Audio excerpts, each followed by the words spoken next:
Coulter, of course, best-selling author. Her book, In Trump We Trust, huge New York Times bestseller. And, of course, you get her column. You should go to AnnCoulter.com. Sign up. You'll get the column before anybody else. Follow Ann Coulter on Facebook and Twitter. Ann Coulter, how you doing?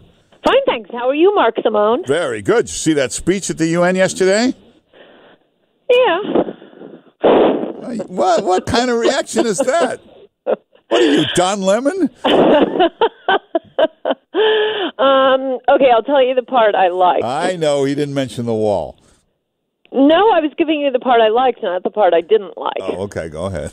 The part I liked was a little noticed sentence or two on our refugee policy, saying we have a lot of experience with the migration of, displaced, poverty-stricken people, and we see that it doesn't help us and it doesn't help them.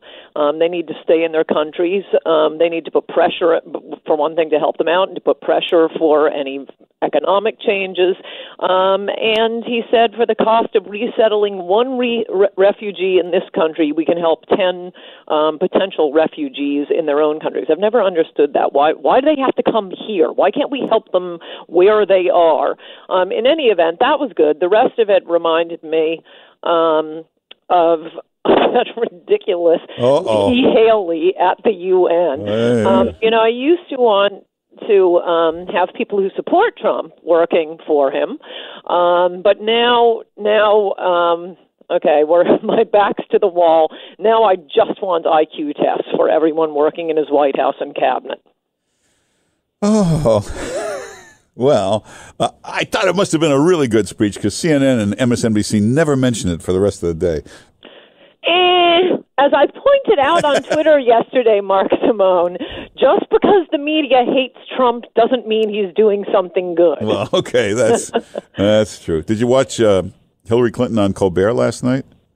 No, I would not know where to find Colbert on my television dial. Well, just look at the still picture. Something is wrong with her. Her eyes are like popping out, and her head is shaking. And where's Bill Clinton on this book tour? You haven't seen him at all. He's hiding.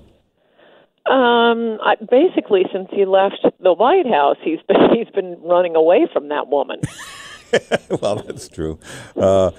And I thought what was really shocking was the news is out now that the Obama administration did wiretap the other party's campaign manager as they were running for president. That's exactly what Watergate was.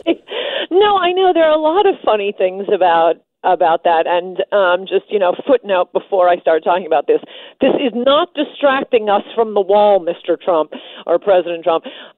Yet and still, there were two things that were so great about, of course, your and my favorite network, MSNBC.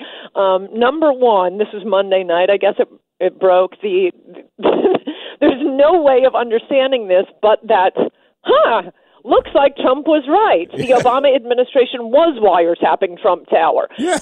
And you would think that if the media is going to roll out their hysteria, and I'll get to point two, that the accusation constitutes proof of guilt, new standard for them.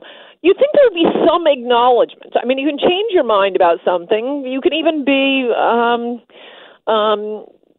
utterly fickle about doing so, but at least say, we made fun of the president, or I guess he was president-elect when he said it, for claiming he had been wiretapped. Looks like he was, but it was this Paul Manafort, his 2-month-long campaign. Still, it's his campaign manager being wiretapped. No, there is absolutely no acknowledgement that they spent months hooting and hollering about Trump making this claim on Twitter, and now, 100% true.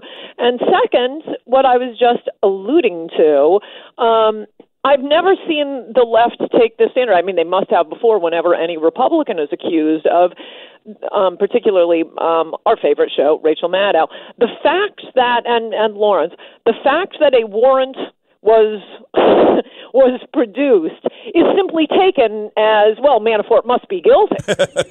I mean, they wouldn't have a before dawn pick-a-lock raid if he weren't guilty of something. So, I mean, it seems to me that argument is, frankly, quite a bit stronger whenever a cop shoots a civilian. No cop is going to be thinking, what's the worst that can happen? Yeah.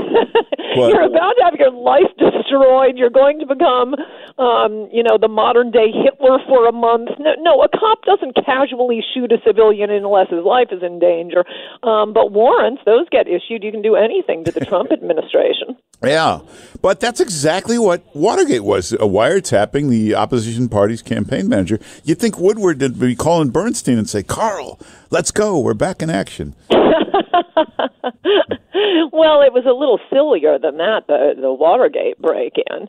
And it was something, contrary to what you may have heard in any of our major media, that President Nixon provably knew nothing about. He knew about the plumbers. He was trying to fight a war with traitors in his midst. So he knew about G. Gordon Liddy and some of their skullduggery. But in the famous Nixon tapes, liberals spend every weekend listening to, President Nixon can be heard storming around the Oval Office saying, it just makes me so angry that anyone thinks I'd be stupid enough to order this Watergate break-in. To this day, no one really knows what it was for. They're breaking into something that was done, by the way, by both Democrats and Republicans going back decades. They were breaking into the Democratic headquarters at the Watergate Hotel. We still don't know. G. Gordon Liddy says it was to find out that John Dean's, they were investigating whether John Dean's wife had been a high-priced call girl. But there is no conclusion to why they even did it. So it was quite a bit more minor. Have you seen John Dean's wife? I don't know about this high-priced. Vicious, Mark Simone. I'm just being honest. I mean, middle priced, maybe. Hey, can I say something about the earthquake? Yes. Not the earthquake, the hurricane that's hitting, because it's hitting right now. And I know both of our instincts is to have gallows humor, but it is a very sad thing. 24 kids may have died. And the point I'd like to make, which, as with everything in life, it comes back to immigration. The impulse of the La Razas and the ACLU and Catholic Charities and so on is that we have to destroy America because it's not fair that we're a successful, prosperous country. But without America being solvent and being a wealthy country, who is going to rush in? Well, when Mexico has an earthquake or when Puerto Rico gets hit by a Category 5 hurricane, who is going to save the rest of the world? It's not just that our country goes under, and for reasons of affection for my country, I don't want that to happen, but it's going to be 1,000 years of darkness for the rest of the world without America out there rushing in to, crush Nazis, put down warlords, and run in with help when there are earthquakes and hurricanes. That's a very good point, because, if you've ever seen the Chinese FEMA show up, they're not that helpful. No, exactly right.